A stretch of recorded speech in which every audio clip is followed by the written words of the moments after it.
nhường phải là bao cái từ nè đóนี้ជួយ like ជួយ subscribe ជួយសញ្ញាកណ្ដឹង admin សម្រាប់រឿងវាសនាកូនចិញ្ចឹមរឿងចំអ្នកដល់គ្នាថ្ងៃនេះឆ្លងឆ្នាំ countdown admin រវល់ខ្លាំងអញ្ចឹងទាំងអស់នេះគឺជា channel របស់ admin ណា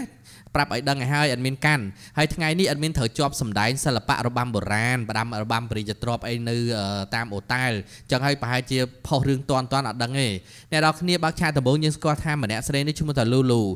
លូគឺមិនមែនជាលូ admin ទេគឺជាតួឯកស្រីគាត់យករបាយការណ៍ឲ្យប្រធានគ្រប់គ្រងប៉ុន្តែប្រធានគ្រប់គ្រងថាចេះនាងចង់បានពានរង្វាន់ប្រចាំឆ្នាំនាងដោះដូរជាមួយខ្ញុំទៅបកគលខ្លួនប្រាននាងឲ្យខ្ញុំនឹងព្រមតួស្រីយើងមិនមែនជាមនុស្សលោកកិត្តិយសទេអ្នកដល់គ្នាគាត់សម្រេចចិត្តអត់ហើយគាត់ក៏បាននាំសង្សាររបស់គាត់មកផ្ទះចង់ប្រាប់អ្នកផ្ទះថាចេះនេះគឺជាអនាគតប្តីរបស់គាត់យើងត្រូវរៀបការនៅជាមួយគ្នាប៉ុន្តែអ្នកផ្ទះរបស់គាត់បានបដិសេធគាត់ថាចេះឥឡូវនេះប្អូនឯងបានធ្វើឲ្យកូនស្រីគេមានផ្ទៃពោះឯងត្រូវតែទិញផ្ទះឲ្យប្អូនរបស់ឯងសិនទូស្រីនៅឃើញថាចេះកូនប្រុសបើជាចំហរបស់គ្រួសារហេតុអីត្រូវមកទទួលដាក់បន្ទុកនៅលើគាត់បានឲ្យលុយចិញ្ចឹមដល់តែជាង10ឆ្នាំហើយហេតុអីត្រូវនៅដាក់បន្ទុកលើគាត់និយាយពីប្រុសស្អាតយើងវិញគឺចាប់ដាំបោះបង់ទូស្រីចេញគាត់ថាមនុស្សស្រីដែលជាប់ចម្ពាក់គ្រួសារញ៉ៃច្រើនគាត់អត់ចង់បានខ្ញុំធ្វើប្រពន្ធទេវាខាតពេលសំបីតែអំណោយថោកបន្តិចបន្តួចនោះក៏គេកញ្ឆក់យកទៅវិញដែរអ្នកនរគ្នាខូចចិត្តខ្លាំងពេកក៏មកជួបពេទ្យស្រាប់តែពេទ្យគេថាទូស្រីនឹងមហារាជកាត់មហារាជឥឡូវនឹងទូស្រីត្រូវការលក់អវយវៈអត់ទេលក់ទៅដើម្បីយកលុយដើរចាយសបាយអីចឹងទៅព្រោះទូស្រីរស់បានតែ2ខែទេទូស្រីយើងក៏សម្រេចចិត្តយកលុយមកកណោមកនេះដើម្បីដើរលេងសបាយស៊ីចាយហឺហាអ្នកនរគ្នាដែលគិតថាខ្លួនឯងវាអស់សង្ឃឹមនឹងរស់ហើយក៏បានមកជួបជាមួយនឹងបងទី2ដែលជាទូប្រុសរបស់យើងជាបរោះក្បាលខូចលេខ1ហើយប្អូនពៅរបស់ប្អូនដូចថាជាបងធំហ្នឹងប្អូនគេស្លាប់ទៅគេត្រូវដើររកប្រពន្ធឲ្យប្អូនគេនេះហើយទូស្រីយើងថ្ងៃនេះក៏ថាមិនបាច់ខូចចិត្តទេមកកាន់ក្រុមហ៊ុនសិនព្រោះថ្ងៃនេះគេប្រកាសបុគ្គលិកឆ្នាំតែបុគ្គលិកឆ្នាំបែរជាបានទៅកាន់មិត្តភ័ក្តិរបស់គាត់នោះទៅវិញគេថាអញ្ចេះខ្ញុំលះបង់ខ្ញុំសមនឹងទទួលបានទូស្រីខឹងហ្មងនាងលះបង់ខ្លួនខ្ញុំលះបង់កម្លាំងកាយប្រាជ្ញាធ្វើការងារធ្វើ project ហ្នឹងហេតុអីបានជារង្វាន់បានទៅលើមនុស្សដែលយករាងកាយទៅដូរទៅវិញអញ្ចឹងទូស្រីយើងស្រែកឡោងប្រកាសទេថាអ្នកនរគ្នាជាអ្នកធ្វើការងារហ្នឹងខ្ញុំធ្វើការរហូតដល់យប់ត្រូវអាការៈត្រៀតរាល់ថ្ងៃលោកអ្នកគ្រប់គ្រងនេះគាត់ធ្វើត្រឹមតែបោក5ចេញទៅរកប្រពន្ធកូនបាត់ហើយខ្ញុំមិនព្រមដោះដូរខ្លួនប្រានឲ្យគេស្រាប់តែការងារនេះបានទៅលើអ្នកដតីវាសមដែរទូស្រីយើងខឹងស្រែកឡោងដល់ចេញខ្ញុំឈប់ធ្វើការហើយមកដល់ផ្ទះស្រាប់តែឃើញទូប្រុសចូលមកក្នុងផ្ទះគាត់ទេសួរមកតែអីគាត់មកទៅដឹងទូស្រីឲ្យទៅរៀបការជាមួយនឹងប្អូនគាត់ដែលបានស្លាប់បាត់ទៅហើយប្អូនដូចថាពួកអង្គរៈពួកអីដែលគេរាប់អានគ្នាអញ្ចឹងណាដល់ឲ្យទូស្រីថាអត់ទេខ្ញុំបានព្រមរៀបការជាមួយប្អូនលោកទី2អង្ការឈួតទេឲ្យខ្ញុំទៅរៀបការជាមួយខ្មោចនេះពួកទូប្រុសយើងដឹងថាទូស្រីយើងហ្នឹងគាត់រស់បាន2ខែទៀតទូស្រីថាខ្ញុំមិនព្រមដាច់ខាតទូស្រីនឹកឃើញថាហេតុអីបានខ្ញុំត្រូវបដោជីវិតខ្ញុំឲ្យរោគរ៉ាដល់ថ្នាក់នេះសល់តែ2ខែទៀតស្លាប់ដើរលេង shopping brand ហើយក៏បានជួបលោកតាម្នាក់អោនគ្រប់ទូស្រីតាមសម្រួលហើយក៏ដួលព្រុសទូស្រីថាតាកាត់អីមិនដួលអញ្ចឹងគេថាទូស្រីហ្នឹងគឺបុកតាឪគេហ្នឹងឲ្យដួលហើយនេះកតក់ភ្នែកយំសោកទូស្រីរបស់យើងឈួតអញ្ចឹងចៃដនអីជួបជាមួយនឹងបងទី3បងទី1ទី2ទី3សតតែសង្ហាហ្វេនឥឡូវយើងអ្នកណាចង់ធ្វើបងថ្លៃទូស្រីណាយើងរើសម្នាក់មួយឲ្យហើយទៅដល់ពេលហើយអញ្ចឹងទៅគាត់ក៏បានជួយទូស្រីយើងនឹងឯងព្រោះគេជាគ្រូពេទ្យទូស្រីយើងនៅឃើញថាទៅរកប្រុសសង្ហាកំដរអារម្មណ៍សិនមកកន្លែងអាងទឹកងូតទឹកស្ទីមនេះមកដល់សង្ហារបស់គេមែននិយាយពីសាច់ដុំឡំប៉ប៉ិនកជើងអ្នកនរគ្នាហើយតែចិត្តងាប់ហើយមើលអាណាបានយកមកទាំងអស់ឥឡូវនេះខាងក្រុមហ៊ុននេះគេប្រកាសថាទូស្រីត្រូវបានគេដកចេញដោយសារក្រុមហ៊ុនបុគ្គលិកដែលមិនចេះធ្វើការងារឲ្យបង្កបញ្ហាទូស្រីយើងទាញមីក្រូចូលមកដល់ office ស្រែកឡោងជាប្រធានជានាយកជា CEO ខ្មោចកាច់ស្អីដែលមើលមិនដឹងថាបុគ្គលិកណាធ្វើការបុគ្គលិកណាមិនធ្វើការប្រកាសស្រែកឡើងធ្វើឲ្យបងទី1នេះគាត់ឡើងផ្ងាជើងហ្មងអ្នកនរគ្នាហើយបងទី1គាត់មករកលូនាងត្រូវការអីឥឡូវនេះខ្ញុំឲ្យនាង30លានហើយចាក់ចេញពីទីនេះហើយកុំមកញ៉ៃទីនេះទៀតទូស្រីថាស្អីគេលុយ30ម៉ឺនលុយកញ្ចប់ប៉ុណ្ណឹងលោកមកបង្កបញ្ហាជាមួយខ្ញុំលោកជាប្រធានទាំងមូលតែមិនចេះគ្រប់គ្រងហើយបែបបដ ឲ្យមានរឿងកាត់ឡើងមកបង្ខូចគេឈ្មោះខ្ញុំទៀតទូស្រីយើងចេញមកផុតបងទី2ចាប់ទូស្រីមកម្ដងមករៀបការជាមួយនឹងប្អូនរបស់គាត់ដែលស្លាប់ទៅទូស្រីថាឈួតទេបងធំគេហៅទូប្រុសណារៀមច្បងកុំធ្វើបែបนั้นដល់ខ្ញុំអីខ្ញុំមិនដែលស្គាល់ទេហើយខ្ញុំទៅរៀបការមួយខ្មោចនេះខ្ញុំក៏ខ្លាចខ្មោចដែរចង់និយាយចឹងទូប្រុសថាគេអត់ខ្វល់ទេព្រោះទូស្រីគេបានតដឹងមកពីម៉ែឪរបស់ទូស្រីរួចហើយអញ្ចឹងទូស្រីត្រូវតែជាអ្នកដោះស្រាយបញ្ហាហ្នឹងទូស្រីយើងគាត់ខ្លាចខ្មោចអ្នកនរគ្នាក្នុងពេលនោះដែរក៏មានឃាតករម្នាក់ចូលមកដើម្បីសម្លាប់ទូស្រីហេតុអីបានឃាតករនេះគឺតាមសម្លាប់ទូស្រី ដោយសារគេដឹងថាទូស្រីនេះគឺជាកូនបង្កើតរបស់គ្រួសារស៊ូហើយអ្នកនរគ្នាជាកូនបង្កើតរបស់លោកម្ចាស់សៀសំទោសអញ្ចឹងហើយបានជាទូស្រីរបស់យើងគេចង់សម្លាប់ហ្នឹងទូស្រីយើងរកផ្លូវរត់ទៅនាំទៅរួចមកដល់មានគេកញ្ឆក់ចូលមកតង់ទៀតសែងចូលក្នុងឡានបានជួបជាមួយនឹងឪពុកបង្កើតក៏បានធ្វើតេស្តពិនិត្យ DNA រួចឲ្យថាទូស្រីគឺជាកូនរបស់គាត់អញ្ចឹងហើយត្រូវការនាំទូស្រីត្រឡប់ទៅនៅក្នុងផ្ទះវិញទូស្រីថាជាប៉ាគាត់ក៏ចង់ដឹងថាតាប៉ាប្រភេទណាទៅពីព្រោះអីបែកគ្នាតាំងពីតូចៗមកណាអញ្ចឹងមកដល់ក្នុងផ្ទះជួបជាមួយនឹងបងប្រុសទាំង3សិតតែជាកូនចិញ្ចឹមរបស់លោកម្ចាស់សៀបងទី1ក៏កូនចិញ្ចឹមយកមកពីកម្មាកព្រាបងទី2ក៏កូនចិញ្ចឹមយកមកពីកម្មាកព្រាបងទី3ក៏ជាកូនចិញ្ចឹមដែលយកមកពីកម្មាកព្រាដូចគ្នាអ្នកទាំង3មិនមែនជាបងប្អូនបង្កើតទេកូនបង្កើតរបស់លោកម្ចាស់សៀមានតែទូស្រីម្នាក់គាត់ទូស្រីយើងចាប់ផ្ដើមសងសឹកបងទី1បញ្ឈប់គាត់ចេញពីក្រុមហ៊ុនហើយដេញគាត់ចេញហើយបងទី2នេះយកគាត់ទៅរៀបការជាមួយនឹងខ្មោចតែបងទី3ជាបរិស័ព្ទបរិសធម៌ដែលជួយគាត់ពីមនុស្សខិលខូចទូស្រីថាអញ្ចឹងធ្វើបាបខ្ញុំលោកគិតស្មានតែរួចខ្លួនណាបងទី2បងនេះអាក្រក់សាហាវណាស់អញ្ចឹងណាឥឡូវនេះគឺត្រូវបានលោកឪពុកហ្នឹងចាត់ការរ៉ែងរយមកដោះស្រាយគ្មានឲ្យរួចខ្លួនមួយទេទូស្រីយើងត្រូវបាននាំចូលទៅ office ដើម្បីធ្វើសន្និសីទកាសែតបកាសជាចំហធ្វើបាបឲ្យបងប្រធមនេះនិយាយឡើងស្អកកអ្នកនរគ្នាដំបងនិយាយលេះដូចអត់មានដល់ពេលយូរយូរចេញអញ្ចឹងនៅសល់បងទី2ទៀតបង្ខំគាត់ឲ្យទៅរៀបការជាមួយនឹងខ្មោចឥឡូវនេះទូស្រីយើងយកមកឃុំនៅក្នុងអាកន្លែងផ្ទះខ្មោចហ្នឹងខ្លួនឯងស្មោះស្ម័គ្របងប្អូនចូលកន្លែងផ្ទះខ្មោចខ្លាចដូចជុះហើយលោកឪពុកក៏បានប្រាប់ថាអញ្ចេះអ្នកណាដែលអាចរៀបការមួយទូស្រីបានគាត់បកគលក្រុមហ៊ុនឲ្យអញ្ចឹងហើយបងធំនេះគាត់បានមកផ្ដាច់ពាក្យជាមួយនឹងអ្នកនាងអ្នកនាងសុនហើយគាត់ចាក់ចេញទៅនេះដោយសារអីគាត់ចង់ខ្លាយទៅជាអ្នកគ្រប់គ្រងក្រុមហ៊ុនបងទី2ជាមនុស្សដែលចង់បានទ្រព្យសម្បត្តិមុខមាត់ប៉ុន្តែមិនដែលហ៊ានចំហទេធ្វើដូចជាខ្លួនឯងមិនត្រូវការអ្វីអញ្ចឹងហើយបើយើងមិនបានបង្ហាញថាយើងចង់បានអីគេមិនឲ្យគេក៏មិនផ្ដល់ឲ្យដែរចង់និយាយអញ្ចឹងយើងត្រូវឲ្យគេដឹងពីគោលបំណងយើងដែរហើយសម្រាប់បងទី3បងទី2វិញបានគាត់ពិតជាមិនចង់បានអីបងទី3គាត់ពេទ្យបងទី2គាត់ចង់បានអីព្រោះគាត់ជួយចិត្តដើរលេងសប្បាយនិយាយទៅឲ្យតបងប្រុសនិងប្អូនប្រុសរបស់គាត់បានសោយសុខគឺគាត់អត់ខ្វល់ទេថ្ងៃពិធីជប់លៀងអ្នកខុកកណៅទូស្រីនេះទូស្រីសុបងទី2ថាពាក់អាណាស្អាតគេថាបត្បូងធំទូស្រីអត់ទេពាក់អានេះវិញព្រោះគាត់ថាគាត់លែងជឿបងទី2ហើយបងទី2ធ្លាប់កុហកគាត់ដល់ទៅពេលថ្ងៃខូបកំណើតនេះណាគឺបងទី1គាត់គូរូបទូស្រីឲ្យបងទី2ជូនតុក្កតាទន្សាយទូប្រុសយើងជូនផ្លាកបញ្ជាមនុស្សឈួតនឹងរឿងគុណនិយមអ្នកនរគ្នាយល់ទេដល់ពេលហើយចឹងទៅនេះគឺជាអាស៊ីងនេះណាគឺជាមិត្តភ័ក្តិដែលអ្នកធ្វើការក្នុងក្រុមហ៊ុនដែលទូស្រីយើងឆ្លាញ់រាប់អានដូចមិត្តដូចបងប្អូនបង្កើតប៉ុន្តែអាស៊ីងនេះហើយគឺជាអ្នកដែលក្បត់ទូស្រីយើងខ្លាំងបំផុតអ្នកនរគ្នាពីព្រោះអីវាចំណែនទូស្រីយើងដែលមានសំណាងល្អទូស្រីយើងគឺស្មោះស្ម័គ្រជាមួយនេះទោះបីជាអាស៊ីងខុសជាមួយគាត់ប្រហែលលើកប្រហែលសារតែទូស្រីរបស់យើងនៅតែផ្ដល់ឱកាសនៅតែលើកលែងឲ្យនិយាយទៅនៅរាប់ហ្មងដូចថាមិត្តភ័ក្តិខ្ញុំមានតែប៉ុណ្្នឹងអញ្ចឹងណាហើយដល់ពេលហើយបងទី2វិញគេថាគេនឹងមិនតែបច្ចេកជាមួយបងប្អូនដើម្បីយកទូស្រីឬធ្វើជាប្រធានក្រុមហ៊ុនទេគេសុកចិត្តធ្វើជាអ្នកការពារប៉ុន្តែនៅក្បែរទូស្រីគឺខ្វះទូស្រីឲ្យបាន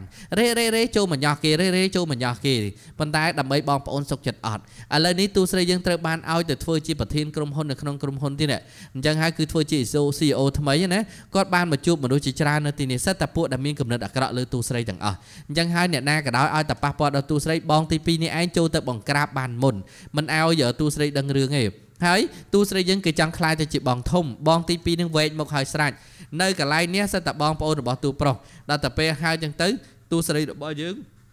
ឈ្នះពួកនឹងគ្រប់ពេលគ្រប់វេលាប៉ុន្តែដោយសារទូស្រីយើងគាត់អត់ដឹងថានេះជាល្បិចរបស់ទូប្រុសយើងបងទី2គាត់រៀបឲ្យណាថាអញ្ចឹងណាអញ្ចឹងហើយក្រោយពេលបង្ក្រាបកូនចៅបងទី2ហើយក៏បានទៅបង្ក្រាបមនុស្សមួយក្រុមទៀតដល់មនុស្សមួយក្រុមហ្នឹងមានបាក់ពួកបងទី2ណាអ្នកដោះតៃទៅដល់គេវាយចង់ងាប់អានេះហាលូកលន់ខុសព្រំដែនណាហើយទូប្រុសយើងមកស្មានតែខ្លាំងមកដល់គេវាយឡើងបែកមុខបែកមាត់បងធំគេឯងនឹងឯងអ្នកដល់គ្នាអើយមិនតែវាយតរំតបានឈ្នះគេនឹងមុខឡើងទុវល់ទូស្រីថាងាប់ហើយមិនខ្មោចផងខំទៅអួតឯងខំទៅជឿបោកសាហាវឥឡូវនេះក្រិចកផងក្រិចដៃក្រិចជើងផងប៉ងស៊ីម៉ងទូស្រីថាងាយក្រោយបើមិនខ្មោចទេកុំខ្មេះកុំអាញ៉ាញ៉ៃចឹងឯងវាគ្រោះថ្នាក់ណាស់ចង់និយាយថាទូស្រីយើងគាត់ឃើញចឹងឲ្យគាត់សង្វេគទេអ្នកនរគ្នា เนี่ยดอกนี่ใหญ่ปีบองตีปีวันนี้กอดบ้านแตะตรงจมูกหนึ่งเป็ดเนี่ยเป็ดนี่คือเป็ดเขาฉบับได้ลูกเอาแวะอยู่แวะเราบอกมนุษย์นะคือบองตีบองสมโตบองตีมุยสมโตบองตีใบคือกระปงมีนตำแหน่งตำนองจมูกหนึ่งเป็ดได้ลูกเอาแวะอยู่แวะเราบอกมนุษย์เขาฉบับให้เฟื่องเรื่องเขาฉบับได้ในขนมครูซานี่มันเนี่ยน่าก็อัดดังได้ดังแต่ตัวปลอมมันเนี่ยกดสมัยแต่ตัวใส่ยังก็ชื่อแจกถับบองตีใบจีบรอดละอสเพียบต้นพลนได้ปันแต่มนุษย์ได้ยังมือคืนขนมเรื่องนี้คือบองตีมุยยังกระทากวัดจีมนุษย์คราบประกวดลุบล้นจังบานตรับสมบัติจังบานกลุ่มคนจังทัวเนี่ยกรุบโครงปลุกกับชียิมแตะตรงตูสไลดับใบบานตูสไลจีปปนเตกวัดคลายแต่จีเนี่ยกรุบโครงกลุ่มคนปันตายเทียบเป็นเนี่ยดอกเนี่ยได้ตายด้วยตาตัวปลอบด้วยตาบองตีมวยนะกวัดมันบานทัวร์เขาฉบับตีให้บรรยายบองตีใบวิ่งคือกวัดเมื่อเติมมันจังบานเอาไว้ปันตายเทียบเป็นกวัดจังบานตรับสมบัติอย่างมนุษย์อัครในปีกลางขนองในครูซาซีนี่คือบองตีใบในเองให้ลูกกับปกวันนี้กวาดก่อบานคือแนบเนี้ยไปดังแต่ตู้สไลยังการมหาริตรสลับนะก็โยตปนัดมาดองติดคืนถอดแมนเตเป็ดนังเบาปลาควานแต่ลืมเป็ดนังเบาปลาตู้โปรยังแต่จัดการเป็ดนังหลังใบบุกใบหมดหายสลายยังหายเป็นนิตู้สไลบอยังคลายแต่จีซีโอกรุบโครงเป็นซัดหายตู้โปรยังเตยเจริญทัวจีอังกะเระบองตีมุ้ยทัวจีจุ่มหนุ่ยก้าบองตีใบทัวเป็ดทอมมาได้เนี่ยดอกนี้ตำปัดบองตีใบกวาดยังมือยังก็กระทาดอกกวาดเจนปีซีโอยังกระทากวาดนังสำลับเธอบาปตู้สไลแต่บองตีใบอัดดิแต่กวาดประดาวตู้สไลยังจูการกาบหายดังทาตัวจีปะเทียนกรุบโครงวิปบะอย่างบัดแต่เป็นตัวโปรยืงกวาดควาตาปีเรื่องบองทมบองตูดยืงมือเตอร์คืนจากกวาดเหมือนดื้อดาเล่นสบายอัดประยาวก็แต่ไวกับจากนี้ตามปัดอัดเต้ในปีคราวขนองนั่นคือกวาดกาปีบองปะโอนกวาดถึงอ้อนเนี่ยน่ากับป้าบองปะโอนกวาดบานได้หายใหญ่ปีปะโอนจำบาตูใส่กูตัวใส่จำดับชนะมันตรับสมบัติเอาแล้วมันก็นออัดกรุบกรานเลยนี่เกมมากระเบียบบองตีมวยโยนลุยให้มากระเบียบบองตีปีโยนลุยบองตีวิจับมากระบัดเนี่ยอาญาแต่จีเอ็นเนี่ยดอกนี่นะโดยซาไอ้เกมเหม็นเพลยให้เกมมากระเบียบบองตีใบไหมบองตีใบให้บองตีปีเตียนจังเกมมากระเบียบดับใบโยนลุยจังนั่นแหละตัวโปรทับแบนไอ้จังบานลุยประมาณเลี้ยงกับไทยกะใบเลี้ยนจังไวไอ้เนี่ยตุซัดใบเลี้ยนหนึ่งบ้านเอาแต่ไอ้โปรมเอากอดไวอย่างตุซัดตีบอมพอดเล่นจังบานลุยด้านเนี่ยดอกนี้ยืงลุบล้นจรุลข้อระเบียบเกี่ยวไวอย่างไอ้ให้ครูซาเกทมเกมียนนาเกมียนขนมเมียงซ้ายแต่เธอไอ้เกชเนี่ยมันจังแต่ไปหายตู้ใส่ยังก็มองกับเรียมติดไอ้ฝืนบาปยังรอบชนะไม่ในจังบานใส่ติดจับปิดไงนี่ต่อเติมมันเอาแต่ปาปอดบองโปรเจกต์ใบบอกเกตู้ใส่ยังก็จิ้มมันดูหล่อได้ก็จิ้มมันดูได้สลันครูซาเนี่ยดอกนี่จังให้บันจิกวัดเถอกาปีครูซาตัวใบจีกวัดเติมจูบกระดอยหายกวัดจิ้มมันดูเด็กฟ้าพิบเกาะกระดาวใบแต่กวัดจังบ้านคือพิบเกาะกระดาวในขนมครูซาเนี่ยนาเข้าในขนมครูซาก็ตู้ใส่เลือกเล่นเอาได้ให้สำหรับหนึ่งอาซินนี่นะตู้ใส่ยังสลันจังงอดแต่บาปตู้ใส่ยังบอกปลายตู้ใส่ยังเติมสินเย่กองตราอันนี้ใหญ่ข้อแต่ตัวโปรยังจัดการตอนนั้นนะก็ถ้าไงกลายเป็นตัวบาปตู้ใส่ติดคือการเลือกเล่นตัวเอาตีให้ตู้ใส่บอยังก็ได้เลือกเล่นตัวไอ้หมดแผลที่นั่นอัดคังให้สำหรับเนี่ยได้จอบแปะปอนจมูกอาซินหนึ่งตัวโปรบอยังเตี้ยนโยตปัดดาวมองไงกลายเป็นสันนิษฐานตัวบาปนั่งติดคือกวาดมันนั่งเหมือนเลือกเล่นตัวเอาตีกวาดดังจัดการแต่มาดองไงอะไรนี่ตัวใส่ยังกันแต่เมื่อคืนจะมาให้บรอดแต่ตามสลายกอดกาเปียกอดเป็นประกัดคือจีบองตีปีปันไตมันดูนี้คือมันหินเลตดางให้ตัวใส่ระบยังกอดกระสบไอบองตีมวยน้ำปรินกอดระเบียบถ้วยจีซีโอจีเนี่ยเกือบโครงไงจังนะให้อัดดินมันใส่ระบบองตีมวยนั่งก่อนจังได้กอดคังแต่บองตีมวยเลย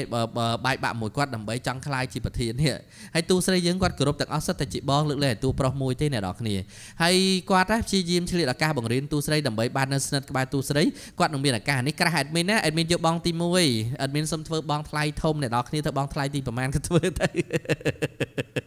ก็ไปดังกันเนี่ยใจดังทั้งไงนี่ตู้ใส่เดี๋ยวยังกดบานมาจุดจุดเหมือนเนี่ยเดินมันโปรได้กับวัดกดเจ้ากระดาษเพลย์เนี่ยอะไรนี่ดังแต่ตู้ใส่ยังจีเนี่ยมีให้มันนึกกับเกรย์จะสะอาดตัวรู้ไปเนี่ยดอกนี่กับเกรย์สโมกกรุ๊กจังจังงั้นเกิดสมตรายเลยนี่เว้นตู้ใส่ยังก็นอนมาจูบครูซาเนี่ยตู้ใส่กดนอนมาดับใบจังดังท่าตาเหมือนนึกอย่างมันคือเราไปแต่เคยครูซาเราบอกตู้ใส่หายเหมือนนึกโปรมองเกลนตัวนะแต่ครูซาบอกตู้ใส่อัดโจจัดตีให้บองประทมกอดกับเรียมนะกอดเอาใบเลี้ยนจะเจนเป็นตู้ใส่โปรกอดดังท่าเหมือนนึกมันละให้สำหรับตัวโปรอัดบานกับเรียมเอาลุยได้หายไอ้มาไวเยอะมั้งไอ้โจจัดสลายได้แล้วไวด่าสลายได้เนี่ยตู้ใส่กับทางให้ได้ทั่วบาปเก่งจังอย่างไม่ได้ซาแต่เกย์ขบัดมันสมาร์ทเราหมวยเนี่ยฉันดังอ่ะตั้งอ่ะนั่งยังก่อนจังแซ่นะบ้านดังเรื่องหนึ่งเตยอะไรนี่นะได้ซาแต่การสลายวิริดอดาทมเตยทั่วตัวโปรยังปะบะเละอารมณ์ ហើយចេះតែមានអារម្មណ៍ថាខុសចំពោះបងធំព្រោះសន្យាថាមិនបច្ចេកញហើយដល់តែពេលអ្នកគ្រប់គ្រងផ្សេងៗនៅក្នុងក្រុមហ៊ុនសិតតែសាច់ញាតិពូបងប្អូនជាមួយគ្នាទេអ្នកនរគ្នាប៉ុន្តែម្នាក់គឺក្បត់បងប្អូនឯងដោយសារតែទ្រព្យសម្បត្តិដោយសារតែលុយកាក់អីនឹងឯងបើយើងរួមគ្នាឲ្យចែកគ្នារស់ហ្មងគឺអ្នកនរគ្នារស់បានវែងឆ្ងាយណាតែបើយើងក្បត់គ្នាដើម្បីដណ្ដើមយកមកតែឯងចឹងរស់មិនបានយូរទេមិនស្រួលជាប់គុកទៀតនេះដូចជាបងទី3អញ្ចឹងនេះតាមពិតឪពុកស្រឡាញ់សុខភាពខ្សោយជាងគេឲ្យគ្នាវាមានចំណុចខ្វះខាតខ្លាំងឪពុករកតែកន្លែងណាដាក់ឲ្យកូនទី3នេះមានក្តីសុខនៅក្នុងជីវិតដល់ថ្ងៃស្លាប់ប៉ុន្តែកូនទី3បែរជាអន់ចិត្តថាឪពុកចិញ្ចឹមហ្នឹងមិនស្រឡាញ់មិនស្មោះត្រង់មិនដែលផ្ដល់តម្លៃមើងងាយជន់ឈ្លីគិតបែបហ្នឹងទៅវិញអ្នកនរគ្នាហើយយើងជាម៉ែឪយើងចិញ្ចឹមកូនយើងដឹងអ្នកណាប៉ាកែអីអ្នកណាខ្សោយអី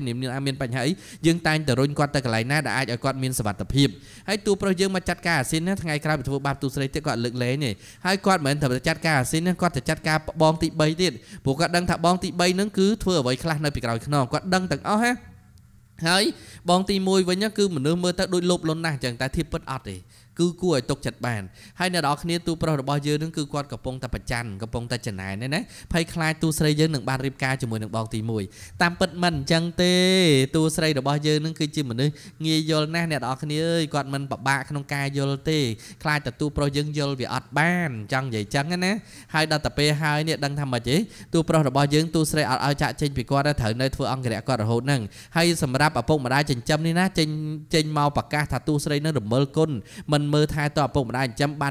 នអីហ្នឹងផ្លេចចឹងទៅដល់ទូប្រុសយើងហៅមកគម្រាមហ្មងអ្នកនរគ្នាដែលល្អជាមួយកូនពីអង្ការទុកគ្នាដូចជាកញ្ចេះដូចជាសត្វធាតុរយៈពេលប្រហែលឆ្នាំហ្នឹងគឺតាំងពីតូចមកទូស្រីយើងចិញ្ចឹមគ្រប់គ្រាន់ហើយអញ្ចឹងហៅមកគម្រាមចង់បានលុយវាយអាទូសាច់ដល់អាកូនហ្នឹងដល់តែពេលនិយាយបងទី3វិញណាគាត់ដេតធៀងមួយទូស្រីបងចាប់ផ្ដើមលាតចេញកតុយតិចម្ដងណាគឺរបៀបថាបើយកទូស្រីតាមសម្រួលពិបាកដាក់ថ្នាំយកទៅដេកមួយគ្នាអង្គខ្លាយទៅច្បាយចប់ហ្មងប៉ុន្តែនេះទូប្រុសរបស់យើងស្អិតដូចស្ករតាំងម៉ែអញ្ចឹងអត់ទេគាត់ដឹងថាប្អូនពៅរបស់គាត់ជាមនុស្សមិនស្មោះត្រង់ទេអ្នកនរគ្នាជាមនុស្សដែលលោភលន់គាត់ដឹងទាំងអស់ប៉ុន្តែគាត់ស្រឡាញ់បងប្អូនគាត់អត់ចង់ធ្វើឲ្យបងប្អូនណាមួយខូចចិត្តហើយគាត់តែងតែគម្រាមតែងតែប្រាប់ណាគាត់មិនមែនមិនដឹងរឿងទេគុំសម្ដែងធ្វើល្អដោយសារជាបងជាប្អូននឹងហើយទៅបានជាគាត់អាណិតគាត់សំណោះណាចឹងកុំឲ្យមានកំហុសកាន់តែជ្រៅបងទី3នេះមិនបានគិតថាគាត់កំពុងតែខុសទេគាត់គិតថាគេគ្រប់គ្នាកំពុងតែមើងងាយគាត់មនុស្សខ្លះចិត្តច្រើនអញ្ចឹងមែនអ្នកនរគ្នាឲ្យយើងឲ្យទៅផ្លូវត្រូវមិនចង់ទេគិតចិត្តច្រើនគិតច្រើនតែខ្លួនឯងណាបើយើងចង់ធ្វើការហ្នឹងយើងប្រាប់គេមកថាយើងចង់ធ្វើការហ្នឹងគេនឹងរៀបចំឲ្យតែយើងអត់និយាយទេមួយម៉ាត់ណាថាមិនចង់ពីរម៉ាត់ណាថាមិនចង់មិនស្រឡាញ់អញ្ចឹងគេមិនដកយើងចេញឲ្យទៅធ្វើអាណាដែលយើងចង់ត្រូវទេហើយយើងចាំបាច់លាក់អារម្មណ៍ធ្វើអីចង់អីធ្វើអីប្រាប់រឿងហ្នឹងមកដើម្បីឲ្យគេរៀបចំឲ្យយើងហើយនៅក្នុងក្រុមហ៊ុននេះណាគឺទាំងអស់គ្នាក្រោយពេលដែលទូស្រីដោះស្រាយបានណាប៉ុន្តែពូទាំង3ហ្នឹងគឺនៅតែមិនពេញចិត្តដោយសារទាំងអស់គ្នាមិនពេញចិត្តសមត្ថភាពការងារទូស្រីចង់ឡើងធំខ្លួនឯងហើយឥឡូវនេះបងធំនឹងកំពុងតែបង្រៀនទូស្រីចៃដន្យអីឪពុកឈឺចូលពេទ្យនេះឮថាសន្លប់ហើយពេទ្យគេថាអញ្ចេះទូស្រីក៏ស្មានឲ្យលើឈាមតែអត់ទេខ្វះឈាមវិញទេពីព្រោះអីលេបថ្នាំចុះសម្ពាធឈាមហ៎អញ្ចឹងហើយឆ្ងល់សួរតែរឿងហ្នឹងដោយសារអីគឺដោយសារនឹងស៊ីនអាស៊ីនហ្នឹងក្បត់ណាអ្នកនរគ្នាហើយដល់ធ្លាក់ការដល់លោកប៉ាឈឺអញ្ចឹងទៅទាំងអស់គ្នាហ្នឹងគឺពូទាំង3ហ្នឹងគឺមានកណិតចង់ដើមក្រុមហ៊ុននេះប៉ុន្តែបងទី1ហ្នឹងគាត់និយាយទៅបងទី1ដោះស្រាយមិនចេញទេបានទូប្រុសយើងចេញមុខរហូតហ្នឹងបើមិនមែនទូប្រុសយើងចេញមុខបងប្អូនគេ2 3នាក់ហ្នឹងធ្វើអីអត់ការទេអ្នកនរគ្នាគឺមានបញ្ហាច្រើនខ្លាំងមែនតើហើយសម្រាប់ពេលហ្នឹងអ្នកនរគ្នាដឹងថាម៉េចទេគឺទូស្រីរបស់យើងគាត់មកចាត់ការអាស៊ីនគាត់ថាអាស៊ីនបង្កបញ្ហាគាត់ច្រើនលើលុបពេកហើយដូច្នេះហើយគឺគាត់អត់សុវត្ថិចិត្តទេប៉ុន្តែគាត់ថាលើកមុនគាត់លើកលែងតែលើកនេះគាត់មិនប្រកាសថាលើកលែងទេហើយបន្តមកទៀតទូស្រីយើងក៏ត្រូវបានគេចាប់យកមកគម្រាមសួរថាអ្នកណាគឺបងទី3នឹងឯងបានឲ្យឃាតករដែលតាមសម្រាប់ទូស្រីពីមុនហ្នឹងគឺមកចាត់ការលើទូស្រីរបស់យើងទូស្រីយើងគាត់សឹងមិនជឿថាបងដែលគាត់ស្រឡាញ់ចង់ងាប់ទោះបីមិនបងប្អូនប្រកាសទេតែគាត់អត់ទាន់ដឹងរឿងទេនៅពេលនេះគាត់អត់ទាន់ដឹងរឿងច្បាស់ទេដោយសារតែវាមិនទាន់បានលាតត្រដាងប៉ុន្តែក្នុងចិត្តអ្នកនរគ្នាវាពងឆ្ងល់នឹងឯងហើយសម្រាប់អាឃាតករនេះក៏ត្រូវបាននាងស៊ីននេះអាស៊ីនហ្នឹងគឺចាក់ថ្នាំសម្លាប់ដូចគ្នាដែរដោយសារអីគឺមនុស្សប្រុសតែឈួតនឹងស្រីហើយត្រូវតែងាប់ហើយចង់និយាយអញ្ចឹងប៉ះស្រីល្អមិនប៉ះស្រីមិនល្អគឺស្លាប់អត់ដេកកប់ហើយបន្តមកទៀតវាបានមកនិយាយជាមួយទូស្រីបង្ខំឲ្យទូស្រីសញ្ញេផ្ទៃភាគហ៊ុនទូស្រីជារបស់ប៉ាខ្ញុំមានសិទ្ធអីពួកប៉ាមិនបានផ្ទៃឲ្យផងហ្នឹងទីបំផុតរឿងត្រូវលាតត្រដាងគឺបងទី3ជាអ្នកនៅពីក្រោយបញ្ហាទាំងអស់ឆ្អែតចិត្តទូស្រីយើងគាត់ស្រឡាញ់បងទាំងអស់ហ្នឹងពីព្រោះអីគាត់ជាក្មេងស្រីដែលខ្វះភាពកក់ក្ដៅគាត់អត់បានចង់បានទ្រព្យសម្បត្តិច្រើនជាងបងប្អូនទេប៉ុន្តែបងប្អូនគឺចិត្តមិនស្មើគ្នាលោភលន់អញ្ចឹងណាហើយឥឡូវនេះបងទី3ត្រូវបានចាត់ការហ្មង បងទី2គាត់ថាឲ្យហេតុអីបានវាឯងខ្លាយទៅជាមនុស្សលោភលន់គេថាដោយសារគេគិតខុសចឹងណាគេសុំទោសមកគ្រាចឹងទៅទូប្រុសយើងគាត់ខឹងណាតែគាត់មិនដែលដាច់ចិត្តចំពោះប្អូនទេសូម្បីតែទូស្រីយើងបងទី3ធ្វើបាបប៉ុណ្ណឹងហើយគាត់នៅតែសុំប៉ាលើកលែងទោសឲ្យផ្ដល់ឱកាសប៉ុន្តែគាត់នៅតែភ័យព្រួយគាត់គិតថាបងទី3នឹងមិនព្រមលះបង់គំនិតនឹងទេយើងត្រូវប្រយ័ត្នឲ្យទៅតាមដានមែនតែនបងទី3ចាប់ពីពេលនឹងមកគាត់គិតថានឹងមិនមានអ្នកណាទុកចិត្តគាត់ទៀតទេគាត់រកវិធីសាស្ត្រដើម្បីធ្វើឲ្យបងប្អូនទុកចិត្តគាត់ម្ដងទៀតហើយបះបោសាជាថ្មីសម្រាប់បងទី1គាត់ក៏បារម្ភដែរគាត់គិតថាមើលទៅគាត់គ្មានឱកាសបានខ្លាយទៅជា CEO ទេគាត់ត្រូវចាក់ចេញទៅក្រៅប្រទេសហើយគាត់គិតអញ្ចឹងអ្នកនរគ្នាហើយឥឡូវទូប្រុសទូស្រីយើងបានមកសុំឪពុកដើម្បីរៀបការត្រឹមត្រូវឪពុកសួរថាឯងអាចការពីប្អូនបានអត់ទូប្រុសថាបានគាត់យកជីវិតគាត់មកធានាឪពុកនេះគាត់ជឿជាក់លើបងទី2ខ្លាំងជាងគេអ្នកនរគ្នាទោះគាត់មិនបានធ្វើល្អឲ្យគេឃើញប៉ុន្តែអំពើល្អគាត់បានធ្វើឲ្យបងប្អូនទាំងអស់រស់នៅកក់ក្ដៅនៅក្នុងគ្រួសារហើយសម្រាប់បងធំគាត់ក៏លែងបច្ចេកណាគាត់សុខចិត្តចាក់ចេញតែទូស្រីយើងអត់ឲ្យចេញទេអ្នកនរគ្នាយ៉ាងណាគឺគាត់នឹងមិនឲ្យបងគាត់ចេញទេថ្ងៃរៀបការបានមកដល់គេកំពុងតែសប្បាយកាក់កាយកក្រឹកកក្រែងនេះអាស៊ីងគេចេញមកប្រកាសសាធារណៈមកថាគេជាកូនបង្កើតរបស់លោកម្ចាស់សៀអេដមីនក៏ក្រាស់ឪពុកទូស្រីដែរណានិយាយគ្នាដល់ពេលហើយចឹងទៅតាមពិតវាប្រើវិធីសាស្ត្រនេះឲ្យគេចាប់អាស៊ីនដាក់គុកដើម្បីធ្វើឲ្យវាមានការទុកចិត្តពីគ្រួសារម្ដងទៀតអ្នកនរគ្នាបងទី3សង្ហាប៉ុន្តែរៀងលោភលន់បន្តិចចិត្តច្រើនគាត់ជាមនុស្សគិតច្រើនណាគាត់ចេះតែគិតថាគេស្អប់ខ្ពើមគាត់ធ្វើបាបគាត់ចិនឆ្លីមើងងាយគាត់ចឹងហើយបានគាត់ខ្លាយទៅជាមនុស្សប្រភេទហ្នឹងទៀតពិតណាបងប្អូនទាំងអស់គេស្រឡាញ់ហើយបងទី3សួរទៀតថាទាំងអស់គ្នាពិតជាស្រឡាញ់គាត់ដូចជាប្អូនបង្កើតមែនអត់គេបញ្ជាក់ទៀតប៉ុន្តែគាត់នៅតែមិនអស់ចិត្តគាត់ថាវត្តមានទូស្រីធ្វើឲ្យបងប្អូនហ្នឹងប្រែលែងស្រឡាញ់គាត់តាមពិតមែនទេអ្នកនរគ្នាបងប្អូនហ្នឹងគេស្រឡាញ់គាត់ខ្លាំងណាស់អញ្ចឹងហើយមនុស្សយើងគេមិនឲ្យចិត្តច្រើនគិតតែពីវាលចឹងទេវាបង្ករឿងឲ្យខ្លួនឯងឥតឈប់ឈរ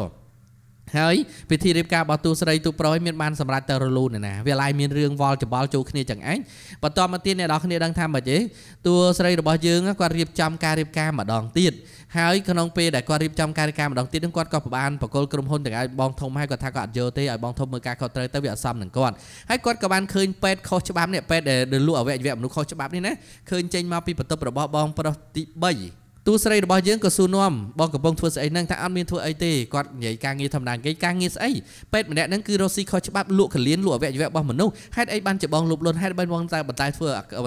រក់គាត់ខកបំណងណាបងទី3ក៏ចាប់ច្បាច់កទូស្រីឡារហូតហើយក៏បងទី2គាត់ចូលមកដល់គាត់វាយហ្មងហេតុអីបានជាឯងលុបលន់ហេតុអីមិនចេះស្គមហេតុអីឯងមិនព្រមភ្ញាក់រលឹកគេចាប់អាពេទ្យហ្នឹងមកបានណាផោះតាំងនៅភ្នែកធ្វើអីលែងកើតទូស្រីយើងគាត់គ្រាន់តែចង់ឲ្យគ្រួសារជួបជុំគ្នាដោយភាពកក់ក្ដៅឪពុកនេះគាត់ក៏សម្រេចចិត្តដកសិទ្ធិបងទី3ហ្នឹងហ្មងឲ្យទៅតាមច្បាប់តាមទម្លាប់ហើយមនុស្សហ្នឹងគាត់និយាយហ្មងគាត់អន់ចិត្តថាគ្រប់គ្នាមើងងាយគាត់បញ្យល់គាត់មិនដែលចង់ធ្វើពេទ្យគាត់មិនដែលចង់នៅជាមួយអ្នកជំងឺឈឺចិត្តស្លាប់គាត់មិនដែលចង់ហេតុអីបានជាបញ្យល់ឪពុកគាត់បាននិយាយដោយសារសុខភាពខ្សោយខ្លួនឯងវាខ្សោយគាត់គ្រាន់រកកន្លែងឲ្យកូនទី3ហ្នឹងគឺនៅដែលមានក្តីសុខបំផុតទៅថ្ងៃអនាគតនៅកន្លែងដែលខ្លួនឯងអាចមានសុវត្ថិភាពគាត់គ្រាន់តែធ្វើបែបហ្នឹងហេតុអីបានជាបញ្យល់ពីចេតនារបស់គាត់នៅពេលដឹងពីគោលបំណងរបស់ឪពុកហើយគឺមានអារម្មណ៍ថាខកចិត្តខ្លួនឯងហេតុអីបានជាខ្លាចទៅជាមនុស្សបែបហ្នឹងក្រោយពេលដែលរឿងគ្រប់យ៉ាងដោះស្រាយបានបញ្ចប់ក្រុមហ៊ុនមានភាពច្បុកច្បល់មានគេបង្ហោះពាក្យចចាមអារាមថាក្រុមហ៊ុននឹងខុសច្បាប់មិនបានបងពុនបងអីណាវាធ្វើឲ្យបងធំហើយនឹងបងទី2នឹងមានបញ្ហាហើយបងឪពូទាំង3នេះឆ្លៀតឱកាសហ្នឹងដើម្បីឆក់យកក្រុមហ៊ុនតែឪពុកទូស្រីនៅតែចេញមុខមកការពារដល់រាបណាគាត់មិនទាន់ស្លាប់អ្នកណាក៏មិនអាចធ្វើអីបានដែរអញ្ចឹងហើយគាត់ចេញមកនេះដើម្បីយកពេលដោះស្រាយប៉ុន្តែដោយសារសុខភាពគាត់ខ្សោយអ្នកនរគ្នាគាត់ក៏បានសន្លប់ឲ្យសង្ហាណាឪពុកទូស្រីអ្នកនរគ្នាសង្ហាខ្លាំងណាដល់ពេលហើយចឹងទៅក៏ស្លាប់បងប្រុសបងអីត្រឡប់មកវិញទូស្រីយើងក៏ធ្វើ CEO ជំនួសសម្របតែបងធំចេញមកវិញអ្នកនរគ្នាក្រោយពេលដោះស្រាយបញ្ហាទូប្រុសយើងត្រូវទៅក្រៅប្រទេសមួយរយៈដើម្បីរៀបចំប្រព័ន្ធក្រុមហ៊ុននឹងឡើងវិញស៊ើបរកការពិតដើម្បីដោះស្រាយហើយដល់ពេលចុងក្រោយនេះណាទូស្រីទូប្រុសក៏នៅជួបគ្នានៅស្រឡាញ់គ្នាធម្មតាអ្នកផ្សេងទៀតត្រូវវែកគ្នាចេញដើម្បីធ្វើការងារដោះស្រាយបញ្ហាទាំងអស់ហ្នឹងរងចាំរយៈក្រោយនៅពេលដែលទូប្រុសយើងត្រឡប់មកពីបរទេសវិញអញ្ចឹងគាត់ជាមួយនឹងទូស្រីនឹងត្រូវរៀបការជាមួយនឹងគ្នាម្ដងទៀតអ្នកនរគ្នាត្រូវចាំធ្វើល្អមិនចេះកុហកអញ្ចឹងយើងគ្មានថ្ងៃអ្នកណាមកសម្លុតបានទេ